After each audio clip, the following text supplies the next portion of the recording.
మీ ఎలాంటి వ్యాపార ప్రకటనలకైనా వెంటనే మా ఛానల్ సంప్రదించండి. మన ప్రేక్షకులందరికీ కూడా విజయదశమి, దీపావళి మరియు కార్తీక మాస శుభాకాంక్షలు. అక్టోబర్ నెలలో కుంభరాశి వారికి ఎటువంటి ఫలితాలు ఉండబోతున్నాయి, వీరి జీవితంలో మరి ఈ దీపావళి యొక్క దీపకాంతులు ఏ మేరకు ప్రసరింపనున్నాయి, ఎలాంటి విషయాల్లో వీరికి ఇబ్బందులు ఉన్నాయి, ఏ రకంగా ఏ విషయాల్లో వీళ్ళు పదే పదే చింతించవలసిన పరిస్థితులు ఎదురవుతాయి, ఆనందించదగిన పరిణామాలు ఏవి రకంగా చోటు చేసుకుంటాయి, ఇలాంటివన్నీ కూడా మనం తెలుసుకునే ప్రయత్నం ఈ అక్టోబర్ నెలలో కుంభరాశి వారి పరంగా చూసుకుందాం. కుంభరాశి వారికి చాలామందికి తెలిసిందే ఏళ్ళ శని నడుస్తుంది అనేది ఒకటి. తర్వాత ఏదైతే మొన్న గ్రహణం ఉందో అది కూడా కుంభరాశి, ముఖ్యంగా మరి కొంతమంది వారి ప్రకారం శతభిషం, మరి కొంతమంది ప్రకారం పూర్వభాద్ర నక్షత్రాల్లో ఇది ఏర్పడిందని కూడా తెలుసు. అలాగే మరి ఇప్పుడున్న మిగతా గ్రహస్థితిని కనుక చూసుకున్నట్టయితే కనుక ఏదైతే మరి ఇంటికి సంబంధించిన గృహ సంబంధించిన వాడు భాగ్యాధిపతి నీచ స్థానంలో కొనసాగటం అనేది అక్టోబర్ 9 నుంచి ఉంటుంది. తర్వాత వృత్తి ఉద్యోగాల కారకుడు, మరి రోగకారకుడు, సంతానకారకుడు, బుద్ధికారకుడు, మరి తన శత్రువైన కుజుడితో సంచరించి ప్రయాణం చేయాల్సి ఉంటుంది.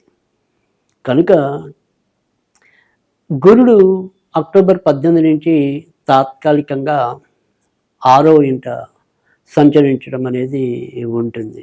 మరి ఇవన్నీ వీరికి ఎటువంటి ఇబ్బందులు కలిగిస్తుంది, ఎలాంటి మంచి మార్పులు తీసుకొస్తుంది అనేది కనుక చూసుకున్నట్టయితే ప్రతి పనిలో కూడా బాగా పోరాడితే తప్ప ఫలితం వచ్చే పరిస్థితి తక్కువ.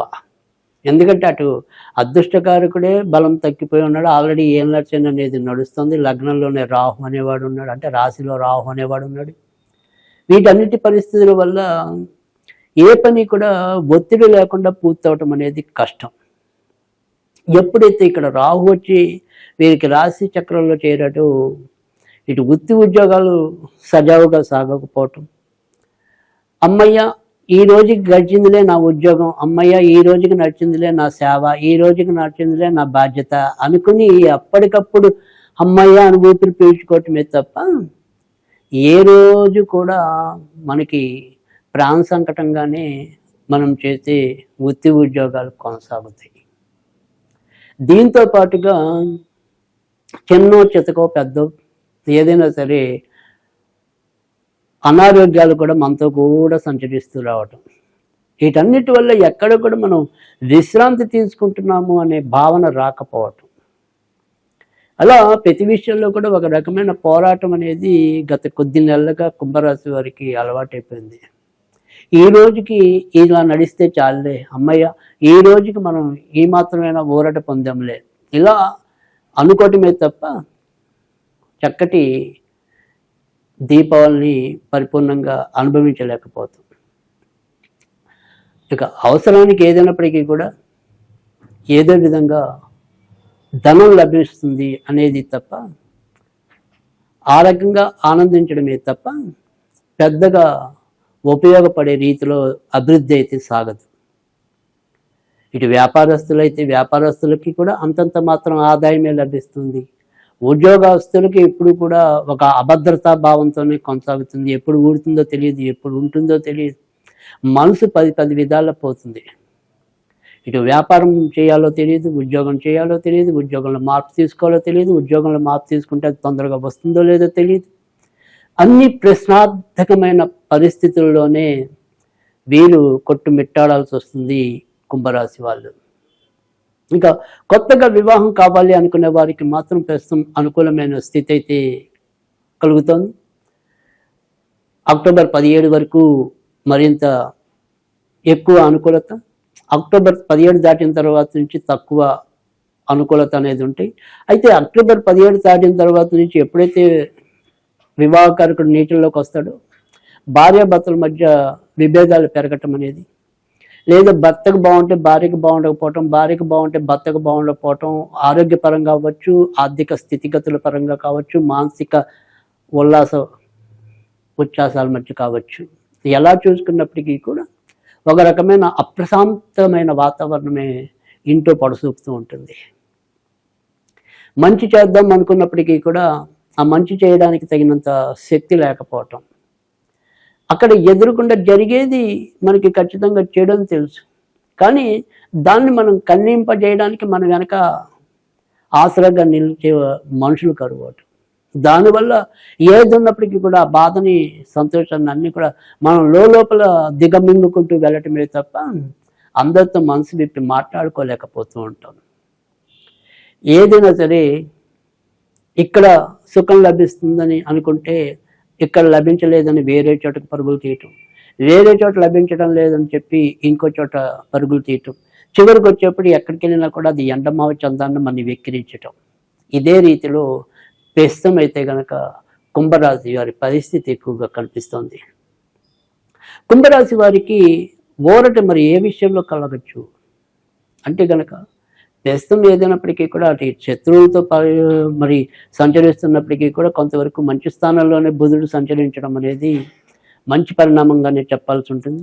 కనుక సంతాన విషయాల్లో మాత్రం అభివృద్ధి ఉంటుంది. తర్వాత ఇటు జీవిత బీమా రంగంలో ఉన్నవారికి కానీ, తర్వాత మరి ఫైనాన్స్ రంగంలో ఉన్నవారికి కానీ, వాణిజ్య లావాదేవీలు ఎక్కువగా నిర్వహించే బ్యాంకింగ్ కానీ ఇతరత్ర అలాంటి సంస్థల్లో పనిచేసే వారికి లేదా వాటిని నిర్వహిస్తున్న వారికి ఎక్కువ శాతం మంచి ఫలితాలు పొందడానికి కనిపిస్తుంది. తర్వాత బంగారము లేదా ఆభరణాలు ఇలాంటి వ్యాపారాల్లో ఉన్న వారికి కూడా మంచి పరిస్థితులే కనిపిస్తున్నాయి. తర్వాత షేర్ మార్కెట్లు అలవాటు ఉన్న వారికి కొద్దిపాటి లాభాలు అయితే కనుక ఈ నెలలో లభిస్తాయి. అంటే ఒక షేర్లో నష్టపోయినప్పటికీ కూడా ఖచ్చితంగా మరో షేర్లో కొంత వీరికి ఉపశమనం అయితే లభిస్తుంది. ఆ రకంగా మాత్రం కొంత ప్రోత్సాహకరమైన స్థితి అయితే కనుక అక్టోబర్ నెలలో ఉంటుంది. ఇక కొత్తగా మరి ఏదైనా సరే చెయ్యాలి, మనం వ్యాపారాలు చేయడానికి ఈ నెల అలా ఉంటుంది అనేది కనుక చూసుకున్నట్టయితే కనుక ఈ నెలలో పెద్దగా మరి చెప్పుకోదగిన అనుకూలమైన స్థితి అయితే ఉండదు. కొంత నవంబరు వస్తే కొద్దిగా మంచి మార్పులు రావడానికి అవకాశం ఉంది. కనుక నవంబర్లో ఏదైనా సరే మీ కష్టాలు కూడా కొంతవరకు తగ్గే పరిస్థితి ఉంటుంది. కనుక అక్టోబర్ అంతా కూడా మనం ఏదైనా సరే కొంత ఓర్పుగా వెళుతూ ఉండటం, ఉన్నంతలో సంయమనం పాటించడం అనేది, మరీ క్షణికావేశంతో నిర్ణయాలు తీసుకోకుండా ఉండటం అనేది చాలా అవసరమని మనం ఈ నెలలో చెప్పవలసి ఉంటుంది కుంభరాశి వారికి. ఇక విదేశాల్లో ఇప్పటికే ఉంటున్న వారు ఎవరైనా ఉంటే కనుక వారికి అభివృద్ధి మిశ్రమంగానే కనిపిస్తోంది. అక్కడ మనం ఏదైనా సరే ఉద్యోగాల్లో ఉంటే ఒక్కోసారి ఉన్నట్టుండి మన వైపు రావాల్సిన పరిస్థితి కూడా ఎదురు కావచ్చు. ఇక సంతానం ఏదైనా సరే మనం విదేశాలకు పంపించి చదివిద్దాము అనుకుంటే కనుక వారికి మాత్రం అనుకూలమైన స్థితిగా ఈ నెల మనం అక్టోబర్ని చెప్పవచ్చు.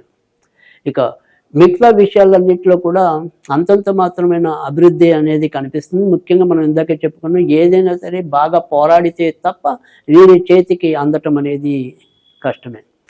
అయితే ఎప్పుడైతే ఏలినాటి శని ఉందో కొంతవరకు భద్రకం అనేది ఒకటి, ఇందాక చెప్పుకున్నట్టు ఏదో రకమైన అనారోగ్యం ఒకటి, ఈ రెండింటి వల్ల కూడా వీళ్ళు కార్య నిర్వహణలో కొంతవరకు చికాకులు ఎదుర్కోవటం ఉండటం, మనసు పెట్టి పూర్తిగా పనుల మీద శ్రద్ధ చూపించలేకపోవటం, ఇలాంటివి కూడా ఎక్కువయ్యే విధానం అయితే కనుక అక్టోబర్ నెలలో మరింత ఎక్కువ కనిపిస్తూ ఉంటుంది కుంభరాశికి.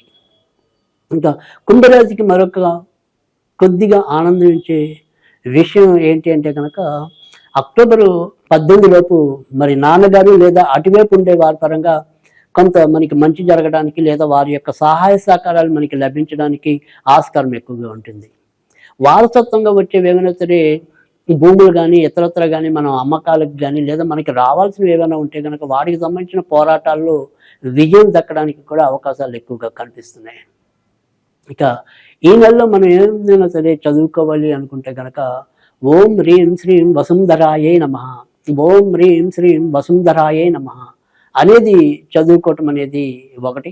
తప్పకుండా మరి కుంభరాశి వారికి కూడా మనం పెద్దగా మరీ అనుకూలమైన గ్రహస్థితి లేదనేది చెప్పాము కనుక ఈ నెలలో మీరు విజయదశమి పండుగ అనేది కానీ దీపావళి అనేది కానీ మరి తర్వాత ఓపిక ఉంటే కార్తీక మాసంలో వచ్చే ఉపవాసాలు అయితేనేమి వీటిని కొంత శ్రద్ధాభక్తులతో చేయటం అనేది కూడా ఈ కుంభరాశి వారికి అవసరం. ఈ విజయదశమి నాడేమో మరి అమ్మవారికి గారెలు నివేదన చేయటం అనేది ఒకటి. తర్వాత మరి దీపావళి రోజు లక్ష్మీదేవి పూజలో వీళ్ళు తప్పకుండా కోవా బిళ్ళలు నివేదన చేయటం అనేది ఒకటి. ఈ రెండు మాత్రం ఖచ్చితంగా వీరు ఆచరించవలసిన విధానాలు ఉన్నాయి. తర్వాత మరి చేయగలిగే సామర్థ్యం ఉంటే కనుక తులలో రవి ఉన్నంత కాలం కూడా మరి నిజానికైతే కనుక ప్రాతకాల స్నానం ఆచరించడం అనేది అవసరం. కనుక సాధ్యమైనంత వరకు మీకు ఓపిక తీరిక ఉంటే కనుక సూర్యోదయానికి ముందే లేదా సూర్యోదయం అయ్యాక కనీసం 1 గంటలోపు స్నానం చేసినట్టయితే కనుక కొంతవరకు మనకుండే జాతకంలో ఉన్న హెచ్చుతగుల్ని తగ్గించుకోవడానికి అవకాశం ఉంటుంది. ఇక ఈ నెలలో మీరు ఏదైనా సరే చేయవలసిన అంటే పూజలతో వాటితో సంబంధం లేకుండా మనం ఏదైనా సరే కార్యక్రమాన్ని చేయాలి అనుకుంటే కనుక శనివారాలు ఆవులకి ఏదైనా సరే మేత పెట్టినట్టయితే కనుక మంచి ఫలితాలు పొందడానికి ఉంటుంది. లేదు మరి ఏదైనా సరే మీకు దగ్గరలో ఉన్న గోశాలలకి శనివారాలు ఏదైనా సరే మనం వాటి యొక్క ఆహారానికి ఎంతో కొంత ధనాన్ని దానంగా చేయటం వల్ల కూడా ఖచ్చితంగా మంచి ఫలితాలు రావడానికి ఉంటుంది.